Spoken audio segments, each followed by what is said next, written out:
Hello and welcome back to the Odds Now YouTube channel for the latest edition of our EFL Betting Show here on YouTube. I am delighted to say I'm joined by my regular co-host Gab Sutton, and if you don't know me, my name is Matt Hill. And what we do on this show, well, we whiz through some of our favourite fixtures from the upcoming weekend of EFL action, and Gab, our resident expert, picks out his best bets to hopefully help you earn a few quid at the weekend whilst enjoying the football. Now, it goes without saying, please do gamble responsibly if you are having a bet this weekend. Gab, how has your week been? Are you looking forward to this one? Yeah, great, thanks. Yeah, really looking forward to this weekend's action, covering some of it for squad goals in Media City on Saturday. So looking forward to that. Nice, BBC. Great, Yeah, great place to work. yeah, absolutely. So yeah, looking forward to that one and covering all the action. I know on squad goals you need to be across all the games, don't you? Which I'm sure you will manage, no problem. But yeah, the goals will be flying in left, right, and centre. I have no doubt. Well, as usual on this show, we're going to start things in the Championship. Start with Sunderland, the team that we are big fans of on this show. And they got a massive win, didn't they, in midweek against Luton? Backs to the wall job, I think, by the sounds of it. And yeah, it could be a crucial 3 points at the end of the season for Sunderland. And they have an interesting game here against Oxford, a side who've made a decent fist of life in the Championship thus far, but maybe just starting to catch up with them, the realities of the division a little bit. Gab, I know you're a big fan of Sunderland here. I can already see your best bet, which I'm going to bring up onto the screen shortly, but I know that you're going to give them a rousing endorsement so far, and you're a big fan of Regis Lebris' work to date. Yeah, absolutely. I think he's done a great job. Maximum points from those two away games at Hull and Luton. I think they'll be delighted with as well. Showed some great defensive resilience in those games to get the victories, and a lovely strike to win it from Romain Mundle last night. So yeah, I think Sunderland have got a good start. I think they've done what they've needed to do away from home recently. They've been pretty dominant, I think, at home as well.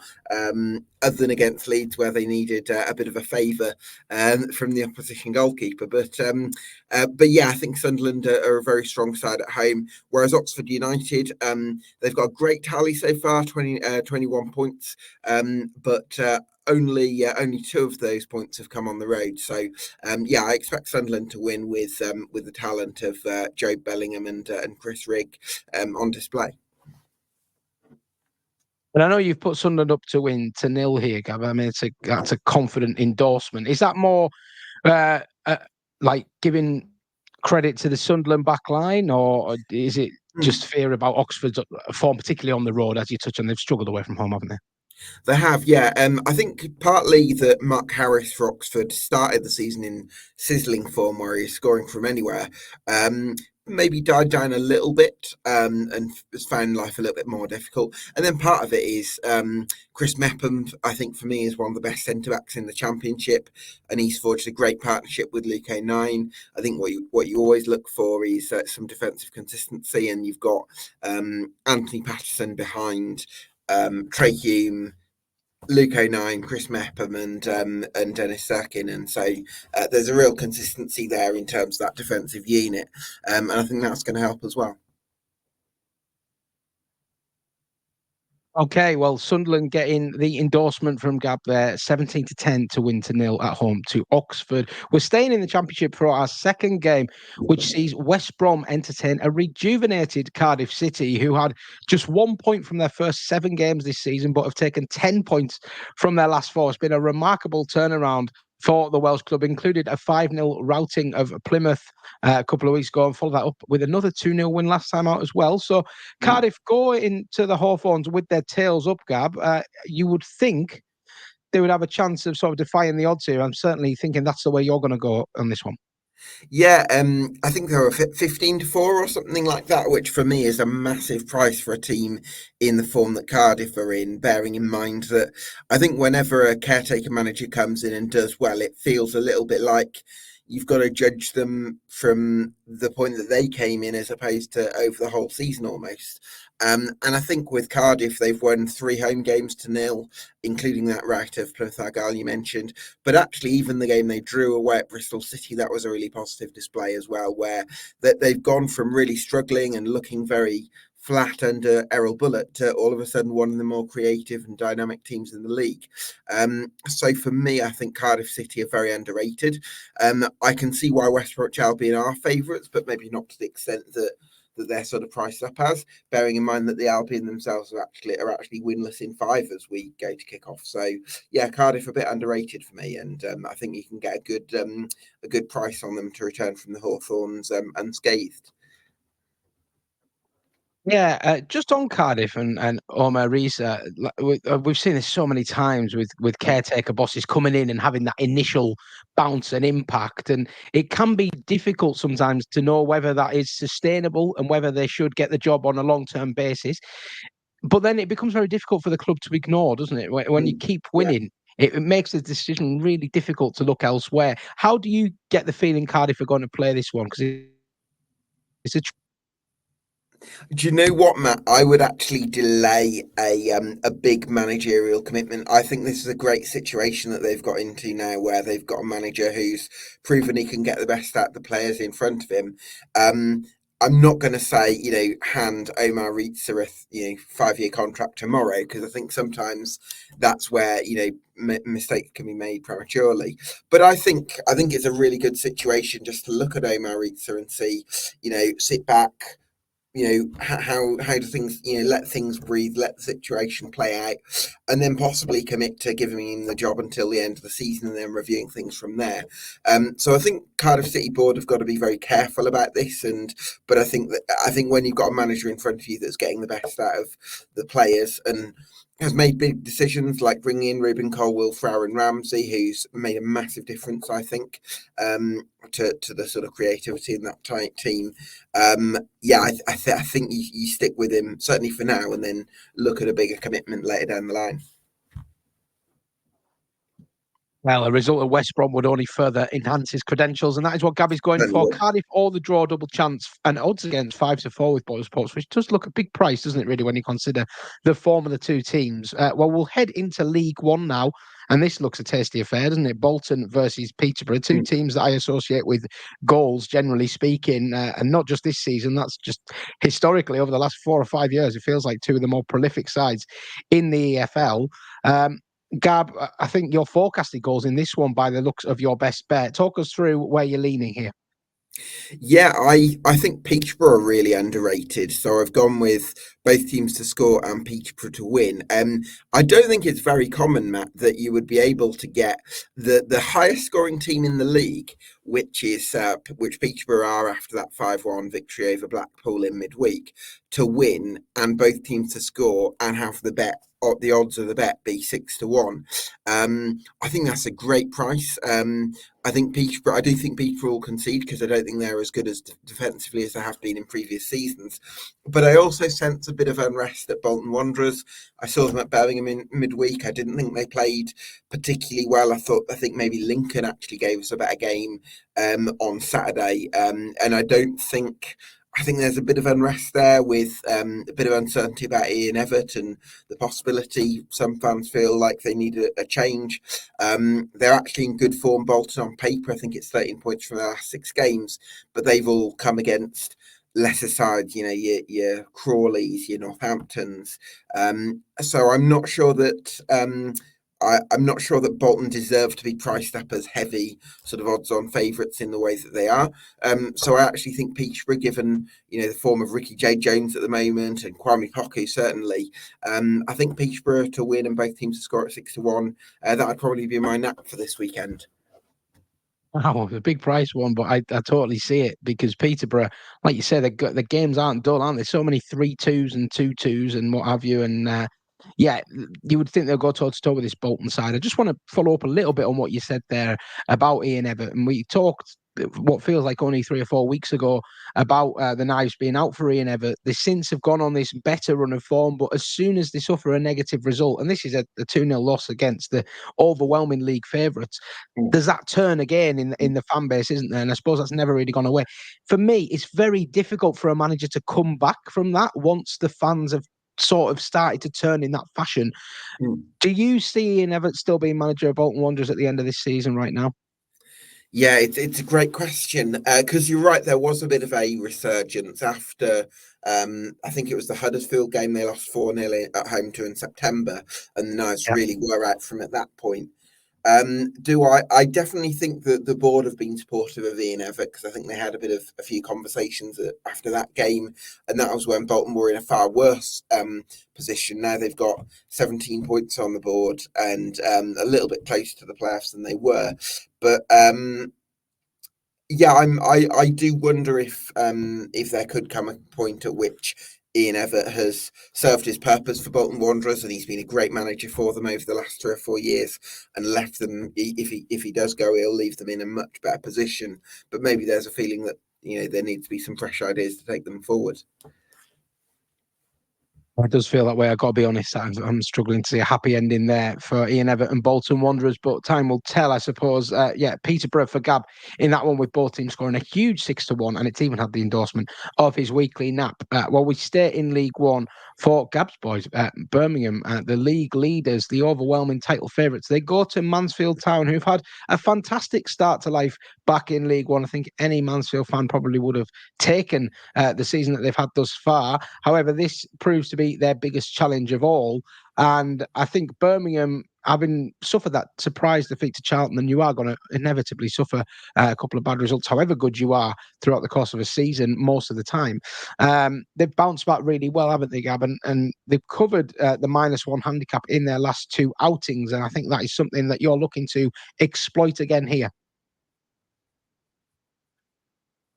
Yeah, absolutely. I think it's not a given that both Alfie May and Jay Stansfield will start. So I'm thinking there's a possibility that one of them comes off the bench and possibly adds a bit more gloss to the scoreline. Because, I think we've got a couple of players, Matt, in Christoph Clara, who is an absolute Rolls Royce for a centre-half. Some of the passes that he can ping to the other flank, it's almost like they belong in the Premier League. I think he's that good. And then Paik Sung Ho, who's just got this kind of Indiana Jones ability to come out of tight situations with the ball and having retained possession for Blues. And he's a sublime technician as well, so intelligent. He's been a delight to watch so far this season as well. So I think with those two, and Tomoki Iwata's come in for some real credit in midfield as well. Another blistering strike against Bolton in midweek in that first 5 minutes. So I think that we're almost we're not looking a class above the rest. We're almost looking a few classes above the rest just because of the resources that we've got. So actually, I think we're a 7-1 for the victory, but then via the -1 handicap. I don't know if you can bring the price up for me there, Matt. But it was a pretty big price. 21 to 10 to cover the -1 handicap, which has been north of 2-1. It's unbelievable value, really.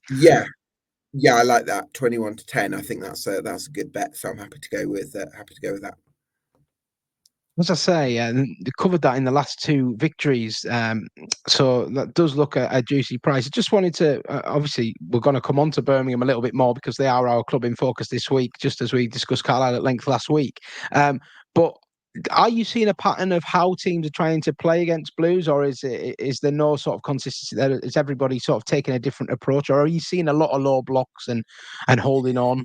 What anything established there so far? Do you know what, Matt?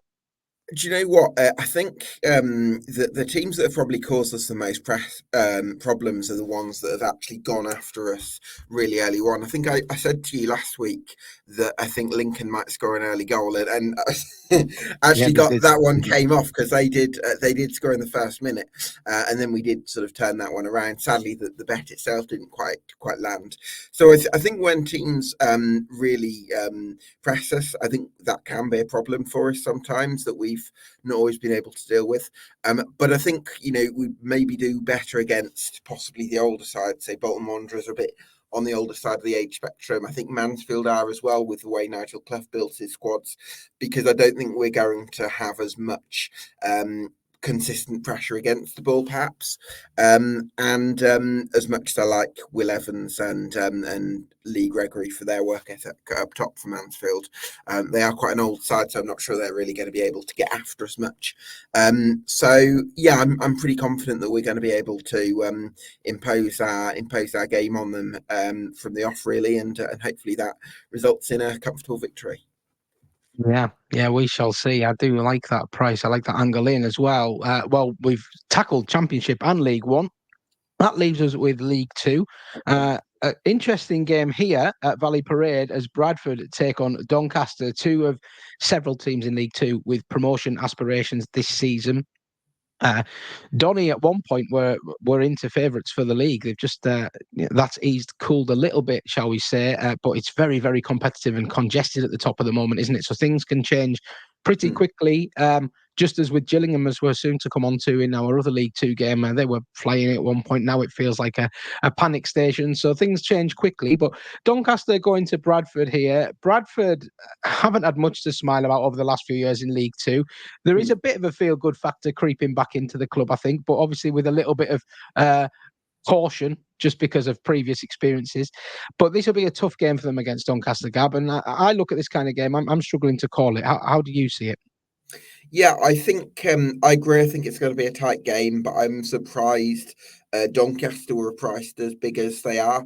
I think Grant McCann said after the 1-0 home defeat to Bromley it wasn't good enough, and he was honest enough about that.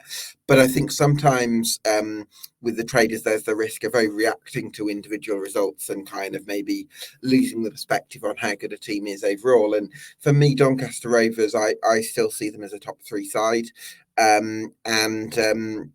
And I'm pretty confident that that's going to come to fruition. I really like the likes of Jordan Gibson and Luke Molyneux as well in terms of those wide players, full of quality. I think they are. So yeah, for me, Doncaster Rovers. I'm happy to back them. I think I went for the draw no bet option because there's a chance that I think could be a draw. So this kind of with this way, the funds, the state gets refunded if the game finishes all square. But I don't think Bradford actually drew at Cheltenham in midweek, but they didn't actually play brilliantly in that game. They really struggled with Cheltenham in the first half, and that was against one of the worst teams in the league. So I think to get Doncaster at quite close to 2-1, I think that's the value is probably with the visitors with that one. Yeah, and I suppose you could pick some potential holes in those teams that Bradford have beaten recently, not exactly enjoying the best of times themselves. Some of them, Gillingham, who we're about to move on to. Among those, now, Gillingham go to Swindon here. Swindon, one of the teams I think you have to say are in the mix to be in that relegation battle. They've got a few problems going on at the moment. Gillingham, meanwhile, well, I thought they were going to be potentially running away with the league alongside a couple of others, but they've just hit this sort of roadblock, haven't they, in recent weeks? And I know it's a little bit of concern and panic amongst Gills fans. Gills are my local team, for those who don't know now, and living down in Kent. And, I know spirits were very high a few weeks ago. Things can change very quickly. Do you think there's a cause for a real panic at Priestfield, Gab, or are you fairly content that things are going to get back on track quickly? I definitely want to see more from Gillingham from the creative point of view, because I think that was possibly missing even when the results were going well. And yeah, they've had a bad run of things, so I can see why some fans are getting a bit restless. But actually, if you look at the way they played against Newport in midweek, it was a pretty strong performance, even in individual errors kind of cost them and they couldn't quite finish their chances.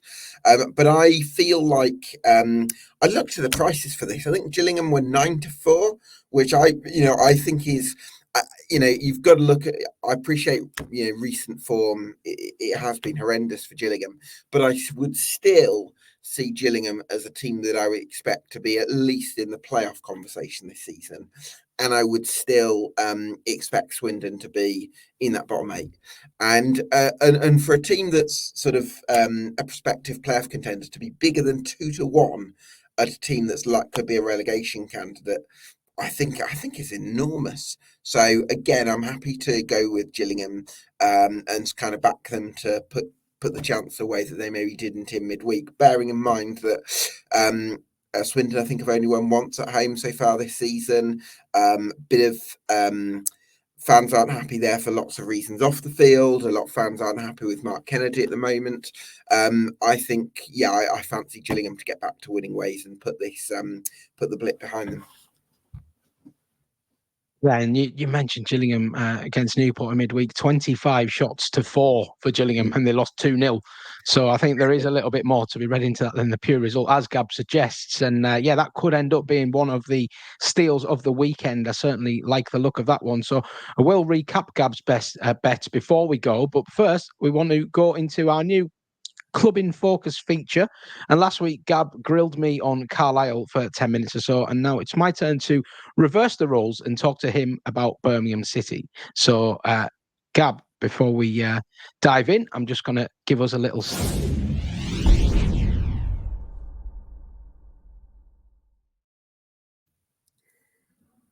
nice to have an excuse to use that. Now, Gab, where to start with Birmingham? Well, we've already touched on them. Obviously, you're selecting them on the -1 handicap. Mansfield. That's a good indication of how confident and bullish you're feeling about things at Blues at the moment. The first thing I wanted to ask you is, a lot of the talk from within the club was when they did this drop into League One that was obviously a disaster at the time. The club made a real focus on they were building a squad not just to win League One, but to be able to compete in the Championship. Are you already convinced that that is the case from what you've seen in the opening games? Yeah, I think so. I know how arrogant it would probably sound if I started talking about this squad in terms of the Championship, but I think there is quite a bit of a confidence that this team is a bit of is a bit above the rest.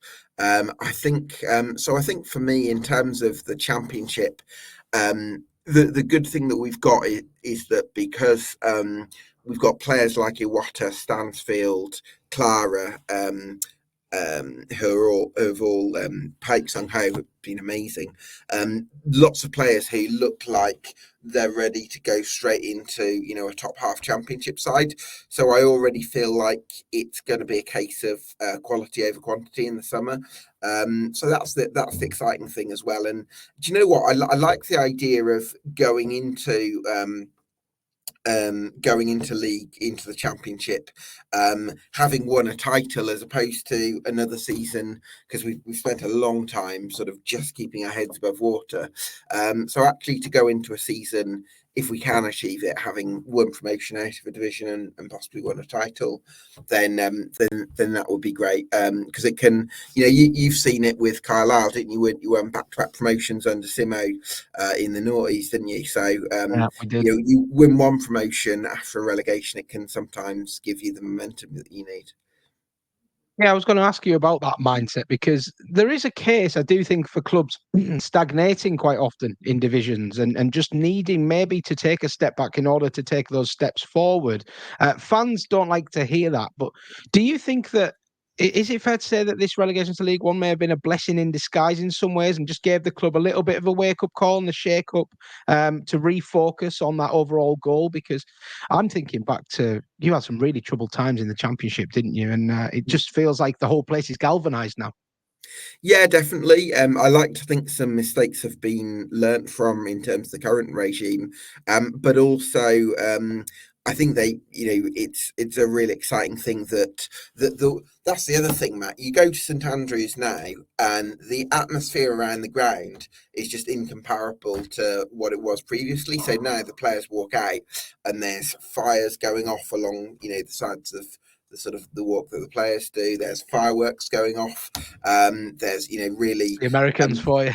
yeah, exactly. Well, but there's what is it? There's a UB40 song called "Food for Thought" that Birmingham City fans have kind of chanted the tune to for the last sort of 40 years or so, and they've kind of done a song that is kind of linked, has the same tune but is sort of related to Birmingham City, and fans have kind of gone all in for it. The food at the ground has improved, so all these sorts of areas in terms of the match day experience I would argue it's been massively improved. So yeah, the ground has had a bit of love. The match day experience has improved, and I think this is a really ambitious project. I think the owners are really ambitious for the club. And I think in terms of what they're doing in terms of investment, not just in the playing budget, but in the club generally, I think they're probably the best owners that we've had for certainly in my lifetime and possibly in generations before me. So, yeah, a really exciting time for the football club. Touch a little bit more then on this playing squad that is doing so well in League One at the moment. And I feel like when I listen to Birmingham fans speaking, including yourself, there's just no end of the list of names of players that people like to single out for praise. Like, oh, this guy's brilliant, this guy's brilliant, this guy's brilliant. And you name like the full 11, which is understandable when you're going so well. But if you had to pick out 2 or 3 players from this team to give a special word of praise to, and maybe players that have, I don't know, you had high hopes for, don't get me wrong, but have even exceeded your initial expectations, who would they be? Oh, great question. I think Willemsen as a player I haven't mentioned. So I've already mentioned Christoph Clara, Tomoki Iwata and Paik Sung-ho. They've been unbelievable.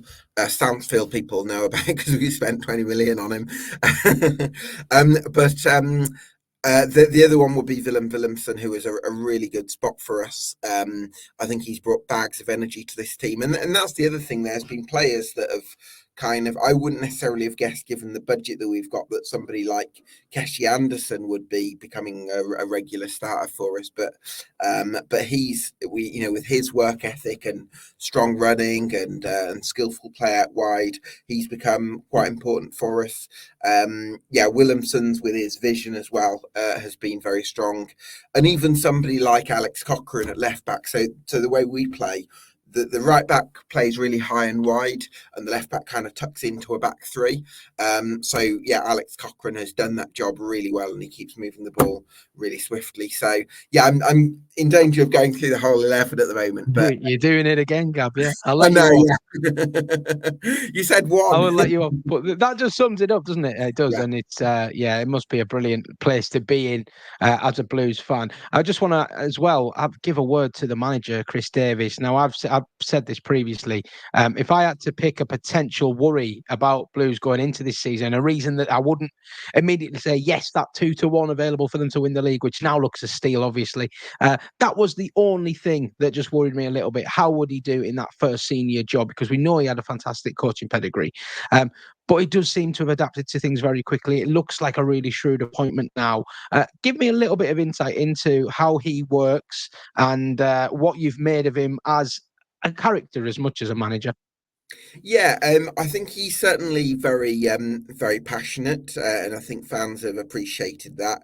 I think he stepped up into the requirements of management really well. I think fans have kind of bought into him quite quickly. I think straight away you can see his ideas and his principles and the identity sort of stamped on this team. And of course, the individual quality that we've got helps massively with that. We think he's done a good job. I think probably in the championship will probably be more of a the acid test, I suppose, because it'll be more of a level playing field, and therefore I think we can really see what he's about and how good he is. But yeah, certainly doing a fantastic job so far. Brilliant. Well, just to wrap things up then, we've already touched on the potential trip to the championship, and I'm going to let you off. I don't think anyone thinks it's arrogance. I think we would all be positively stunned if Blues didn't go up this season. Not to get ahead of myself, but I look at a club like Ipswich, who was so good in League One, even though they didn't win the title remarkably, and everybody kind of felt that they could do something in the Championship and push for promotion, and they did the unthinkable. They did that double promotion. How realistic is that for you next year, Gab, if they do go up? Is it going to be more of a bridging phase? Are they going to need 1 or 2 seasons to adjust to being promotion contenders in the second tier? Or can they go and do that double dip? Because in terms of resource, there's no reason you can't, is there? I mean, we see that with the signing of Stansfield. They mean business. And I would expect an even bigger summer maybe next year if needed. Yeah, I think I think first of all, we want to try and focus as a fan base. We want to try and focus on the here and now and not get too ahead of ourselves. But it is a kind of an inevitable conversation as well. And I think I don't want to put too much pressure on us to kind of do Ipswich because I think that's a long way down the line. So, Mansfield away is kind of the first focus, try and get another 3 points there. But I think, I definitely think there's a potential. I like what I've seen from Chris Davis. I do think that he's a coach with a lot of potential, and hopefully he can prove that in the Championship. And I think we've got a squad that definitely could grow into that sort of thing with the players that I've mentioned, Clara, Uwata, Pike, who are all comparable to maybe the squad that Ipswich had. So yeah, I think there's definitely a lot of optimism there, and there's definitely the money there. So I think we're definitely on the right trajectory. I don't think we're under pressure to win back-to-back promotions, but I think it's nice to feel like the club's on the right track, and that's the most important thing for us as a fan base, because that hasn't been the case for a long time previously. Brilliant stuff. Well, what an overwhelmingly positive chat. Makes a difference from last week, and I can honestly say my mood has not improved any more since we last spoke. I can assure you that. But yeah, enough of that. Anyway, Gab, thanks very much for sharing your thoughts with us on Blues there. Just to reaffirm what I said last week as well, if you would like to come on and discuss your club and maybe give us some of your best bets for the EFL weekend, just get in touch. We'd love to have you on the show with myself and Gab to talk about your EFL club as well. Before we go this week, I'm just going to round up Gab's best bets, bringing them up onto the screen for you there. So in the Championship, we have Sunderland to win 0 versus Oxford, and we have Cardiff or the draw double chance as they go to West Brom, the informed Bluebirds. In League One, Bolton versus Peterborough. Gab is fancying Peterborough to have another score fest and come out on the right side of it at a juicy 6-1, which I think we are calling the nap. Is that correct, Gab? Yeah, that's the nap.